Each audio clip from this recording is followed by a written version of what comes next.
নমস্কার, শুভ সন্ধ্যা। আমার নাম পূর্বাশা বঞ্জ। আমি একটা কবিতা বলে শোনাচ্ছি। কিশোর, কবি গোলাপ মোস্তফা। আমরা নতুন আমরা কুড়ে নিখিল বননন্দনে, উষ্ঠের আগা হাসির রেখা, জীবন জাগে স্পন্দনে।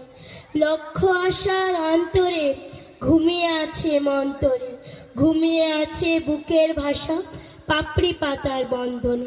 সাগর জলে পাল তুলে দে, কেউ বা হব নিরুদ্দেশ, কলম বাসের মতো বা কেউ পৌঁছে যাব নতুন দেশ। জ্ঞান গরিমা শক্তি সাহস আজও ওদের হয়নি শেষ। কেউ বা হব সেনা নায়ক, গড়ব নতুন সৈন্যদল। শস্ত্র নাহি অস্ত্র ধরি, নাই বা থাকুক অন্য বল। বেদ বেথাকে বুঝব গো, বেথির ব্যথা বুঝব গো। ধন্য হবে দেশের মাটি, ধন্য হবে অন্যজন। ধন্যবাদ।